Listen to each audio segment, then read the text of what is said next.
Histórias assombradas. Vamos lá então ao relato de hoje. Maledito taurino insistente. Vamos ver o que esse maledito fez. Olá, Ana, eu não sei se esse relato tem algo sobrenatural. Meu Deus, mas eu tô para pegar relato que não tem sobrenatural, hein? Vamos ler. Vamos ver. Não sei se tem algo sobrenatural como outros que você lê, mas depois de ver muitos vídeos seguidos de maledites, sim, eu maratonei todos, eu me lembrei muito dessa história que aconteceu comigo há alguns anos. Já peço desculpas caso tenha esquecido algum detalhe e caso o relato fique longo demais, e os nomes já foram trocados. Pode me chamar de Luiz. Eu acredito em astrologia. Não sei se vocês acreditam, mas ela vai estar um pouco presente no relato. Eu sempre gostei de aplicativos de relacionamento, porque gosto de conversar com pessoas diferentes e, claro, me divertir um pouco, né? Se é que vocês me entendem. Mas eu moro numa cidade do interior do Rio de Janeiro, então costumo encontrar mais pessoas de cidades nas proximidades. De cidades próximas, né? E um belo dia no aplicativo... E um belo dia no aplicativo do Foguinho, que é um aplicativo que ele não vai citar o nome, que na verdade eu não vou citar o nome, e ele denomina como Foguinho. Eu dei match com o maledito. Ele não tinha fotos muito nítidas, mas parecia interessante e atraente. Eu tinha 21 anos e ele 31. Nós éramos de cidades relativamente próximas, mas não vizinhas. Então começamos a conversar. Ele tinha um papo envolvente. Conversamos sobre tudo, inclusive assuntos mais quentes, e ele sabia me estimular. Por vezes eu desabafei com ele. Um fim de semana eu fiquei para casa da minha irmã, que fica na cidade vizinha da minha, e no meio do caminho para a cidade dele. Acabei comentando com ele como ele sabia me estimular. Ele falou de nos encontrarmos e eu estava quase aceitando, mas ainda estava inseguro. Até que ele falou que já estava no carro a caminho. Isso já era mais de 11 horas da noite. Eu não queria falar com a minha irmã que estava simplesmente indo encontrar alguém que conheci pela internet, porque eu tinha a noção da loucura que era, né? Então pulei a janela e fui. Entrei no carro, estava meio escuro, fiquei ansioso, mas quando ele colocou a mão na minha perna e falou comigo, eu me acalmei. Fomos de carro até a cidade dele. Você saiu fugido da casa da sua irmã. Fomos de carro até a cidade dele quando ele falou que a amiga dele estava fazendo uma social e tinha chamado ele. Ele perguntou se eu queria ir. Eu fiquei sem graça de dizer que não, né? Eu queria fazer outra coisa, mas fomos. Fui tratado muito bem por todos, fiz amizade com os amigos dele, tudo certo.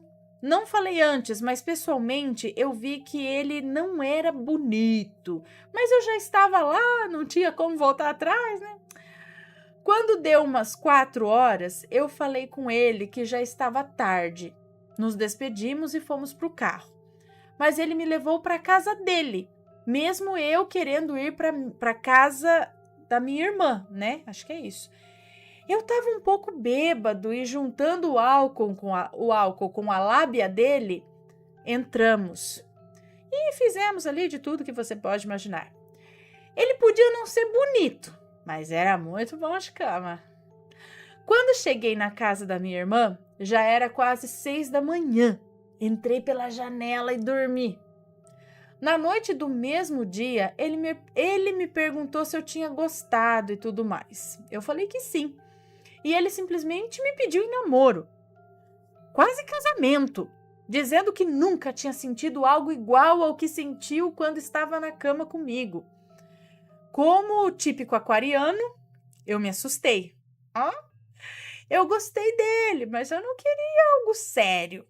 Tinha sido uma noite ótima, mas mal nos conhecíamos. Desconversei, mas mantivemos contato. Por vezes eu desabafei com ele sobre a minha família ser testemunha de Jeová e não aceitar a minha sexualidade. Eu tinha sido expulso da igreja e meu pai não estava falando comigo. Ele ficava chateado e tal. Com o tempo, eu vi que não éramos pessoas compatíveis. Então tentei terminar o que tínhamos, apesar de eu não ser capaz de nomear o que tínhamos, né? Não tínhamos lá muita coisa. Mas ele não queria de jeito nenhum. Ele continuava comprando presentes para mim e querendo vir na minha cidade me encontrar.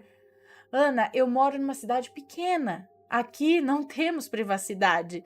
E na época eu ainda tentava deixar a minha sexualidade um pouco mais na obscuridade por causa do meu trabalho como professor. Então ele descobriu pelo meu Facebook o lugar onde eu trabalhava e um dia foi lá deixar algumas coisas que me comprou. Comecei a ficar assustado. Tentei conversar com ele, mas ele não queria terminar de maneira nenhuma. Ele continuava me comprando presentes, até que eu falei que eu queria terminar de vez. Então ele me pediu meu endereço para mandar pelo correio. Alô, que parte você não entendeu que eu não quero mais, não é mesmo? Ana, até hoje eu não acredito que eu fui idiota o suficiente para achar que ele ia apenas mandar as coisas pelo correio. No dia seguinte, as amigas dele me chamaram no portão com o presente que ele queria me dar. Eu me assustei, conversei com elas e, por incrível que pareça, elas estavam até que do meu lado naquela situação, até elas entenderam.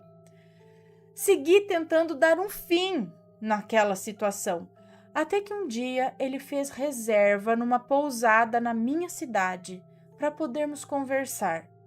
A pousada fica muito perto da minha casa.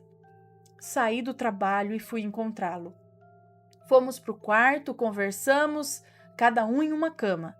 Expliquei para ele toda a minha situação, de cidade pequena, família, de que não combinávamos. Até que ele sentou do meu lado, me olhou nos olhos e me beijou. Confesso que eu não resisti e retribuí o beijo. Ele deitou. Deixa eu ver se eu posso... Bom, e aí continuamos a partir do beijo, né? Eu estava me entregando. Mas aí, quando ele colocou a mão dentro da minha camisa, parece que eu recobrei a consciência e pedi para ele parar. Não ia dar certo fazermos aquilo. Eu confesso que eu até queria de novo, mas eu sabia que ele não ia reagir àquilo da mesma maneira que eu. Só de lembrar eu já... Bom, enfim... Ele disse que ia embora no dia seguinte pela manhã. Beleza. No dia seguinte, saí para trabalhar.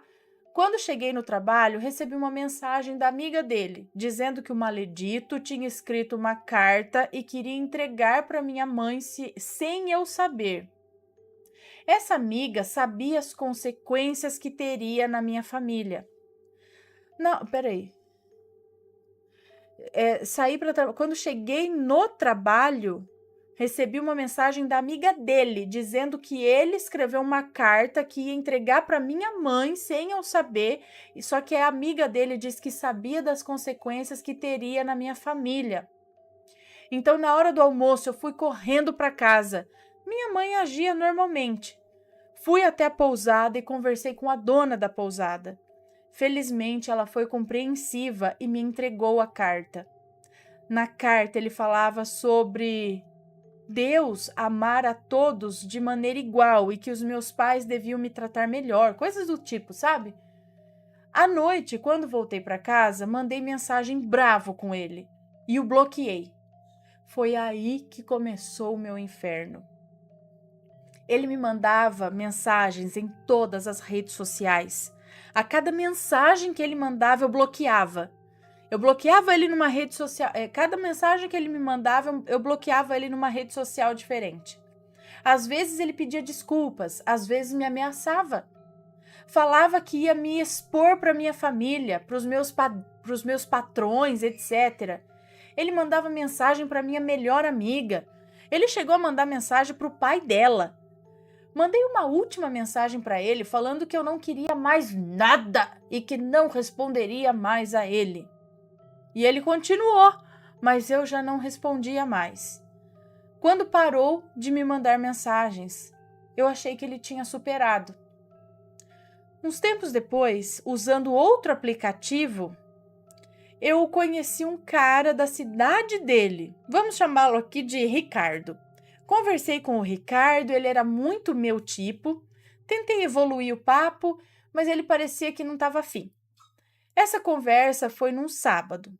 Na quarta-feira à noite, eu estava na academia quando meu celular começou a vibrar com um monte de mensagens do maledito, dizendo que eu era um vagabundo e me xingando de várias maneiras, que ele conheceu o Ricardo e comentou com o Ricardo sobre mim, e o Ricardo falou que eu dei em cima dele, mandou até o print das conversas para o maledito. Eu saí da academia no meio do treino. Estava tendo uma crise de ansiedade e meus pais estavam na igreja. O maledito disse que iria na minha casa, ia me expor para os meus pais, mostrar que eu não era nenhum santinho. Quando meus pais chegaram em casa, eu tive que conversar com eles e expor a situação. Surpreendentemente, na hora eles ficaram do meu lado. O maledito chegou no dia seguinte de manhã. Meus pais me colocaram no quarto e conversaram com ele na sala. Eu ouvi a conversa toda, mas ali na hora ele era uma pessoa completamente diferente. Não falou nada de mal sobre mim, apenas falou o mesmo que tinha falado na carta, que eu era uma pessoa boa e que eu deveria ser tratado melhor. Meu pai rebateu e continuou a conversa. No fim da conversa, meu pai pediu para ele não entrar mais em contato comigo e deu um livro sobre a religião deles para o maledito. Quando ele saiu, meu pai falou para eu nunca mais falar com ele. O pai que me apoiava sumiu ali. Para eu nunca mais falar com ele, com o pai, é isso? Meu pai falou para eu nunca mais falar com ele. O pai que me apoiava sumiu ali. Logo depois eu recebi uma mensagem dele. Hoje não lembro o que dizia na mensagem, mas era algo sobre ainda termos uma chance no futuro. Mas dele quem? Do pai agora ou do maledito? Eu não respondi. Ele continuou mandando, acho que o maledito, né? Ele continuou mandando mensagens, mas eu não respondia. Até ele voltar a me ameaçar. E eu respondia, dizendo que eu não queria mais nada com ele, mas ele insistia. Um dia meu pai perguntou como estava a situação. E eu falei que ele continuava mandando mensagens. Meu pai mandou eu parar de responder, que um dia ele pararia. E parou, por enquanto. Um dia, eu estava na casa de um amigo colorido. Tínhamos acabado de ficar. Quando olhei no celular uma mensagem do maledito, dizendo que eu não aprendia mesmo, que eu continuava sendo promíscuo com todos e que eu era rodado e mal falado na cidade. Eu me assustei e me despedi do meu amigo correndo. Ele até hoje não sabe o que aconteceu. Eu não respondi a mensagem, mas ele continuou, falando que ia voltar na minha casa, me expor para o meu pai. Um detalhe que eu nunca esqueço é essa mensagem. O que seu pai vai achar de saber que você é o fulaninho do Roberto e fica com ele quando ele quer? Eu fiquei, só que ele falou isso em palavrões, tá? Eu fiquei um pouco ansioso, mas não respondi nenhuma mensagem. Ele mandou mensagem para minha amiga de novo, mas nem ela respondeu. Então ele parou. Eu fui procurar saber se eu estava realmente mal falado. Conversei com colegas de trabalho e nada.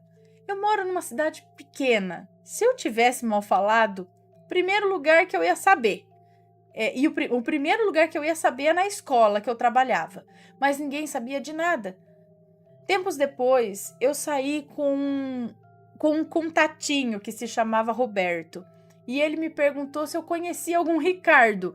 E me contou que tinha um amigo, Ricardo, na cidade do maledito. Mas, meu Deus do céu! Daí eu juntei as pontas.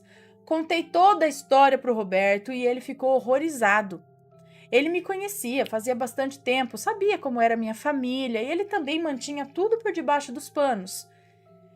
Por respeito até à família, né, que ele tá fazendo isso, a família dele. Ele me jurou de todas as maneiras que só falou que me conhecia quando o Ricardo perguntou. Eu acalmei ele, disse que já tinha entendido que o Ricardo falava mais que a boca, né? Falava para todo mundo. Bom, até hoje eu não tive mais notícias do maledito. Uma vez até encontrei uma amiga dele numa festa, mas só nos falamos rápido. Às vezes eu olho no Facebook dele com um fake, ainda tenho uma atração por ele, sim, mesmo sabendo como ele é e como ferrou com a minha vida.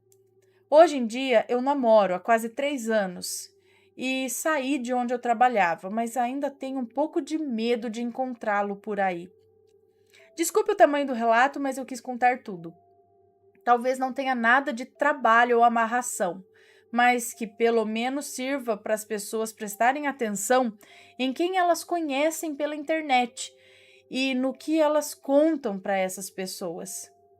Gosto muito do seu canal, conheci essa semana, já vi mais de 50 vídeos. Beijos para todos. Um beijo para você, muito obrigada. Então, mas e essa atração sua, mesmo sabendo que o cara é um mala? Você ainda... Se você encontrar com ele, você vai ceder de novo? Mesmo sabendo que o cara é perigoso. Para mim, isso é perigoso. Esse perfil de pessoas, eu classifico como perigoso, uma relação perigosa. Em vários sentidos. Não é normal isso, não é legal. E aí, mesmo assim, você tem atração por ele, será mesmo que não há nenhum tipo de amarraçãozinha, alguma coisa assim aí, não? Porque se ele é doido o suficiente para fazer essas coisas, tipo, não entender, gente do céu, entenda, sabe quando a gente fala, não, eu não quero mais, a pessoa não entende. Você quer que eu desenhe, quer que eu escreva separando as sílabas? Eu não quero mais. Não quero, me deixa, me esquece, segue a sua vida. Não é mais. Aí a pessoa não entende, a pessoa vem atrás, ameaça, gente. E isso é perigoso, então fiquem atentos. Realmente, muito cuidado com quem você vai se encontrar. Primeira dica, você vai encontrar com alguém aí, deu match, alguma coisa, vai no local público e vai, por algumas vezes, conhece essa pessoa, vai conhecendo pessoalmente num local público com um monte de gente em volta. Não fique sozinha, não saia, sei lá, eu tenho muito medo dessas coisas, sabe? Se pegar assim e sair de carro, você não conhece, gente. Por mais que ali tá escrito isso, aquilo, ai, cuidado, né? Ai, hoje em dia é tanta coisa que a gente vê, cuidado, né? E aí já não vai também abrindo a boca, isso eu não sei. E aí vai que você encontra a pessoa louca que gruda no seio, você não quer mais, a pessoa tá lá, não entende. Isso é complicado. Mas eu não sei não. Eu fosse você e assim dar uma benzida. Só pra ver assim, se tá tudo certo mesmo, dar uma limpada na alma, alguma coisa assim, um banhinho protetor ali, sei lá, alguma coisa. Mas eu entendo que o lance que você queria proteger sua família, seus pais, por respeito à crença deles também. Acho muito legal isso, né? O cara tava desrespeitando você e queria, né? Não é assim que se faz, né? Não é outra pessoa indo lá e jogando as coisas na... Não é assim. E espero que corra tudo bem aí. Você tome juízo também. Cuidado aí com esses aplicativos, com a galerinha aí, né?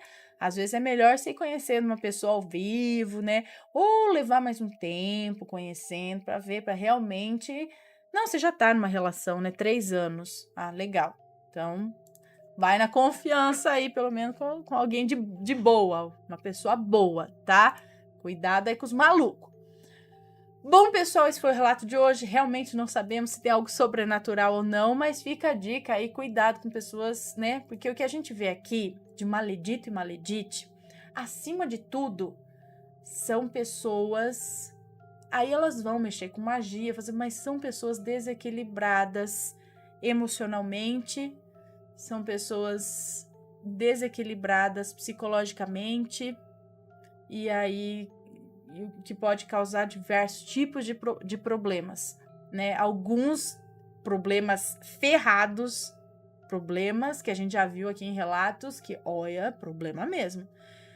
E outros assim que, ufa, você dá uma escapada, passa uns perrengues, que nem esse aqui, mas ainda que acho que dá foi um episódio, foi alguém que passou assim, foi chato, né?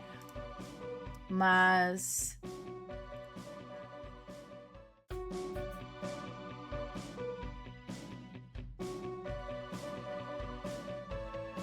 está gostando dos relatos no Reverso Assombrado? Então não se esqueça de deixar o seu like. E é claro, se ainda não for inscrito, se inscreva.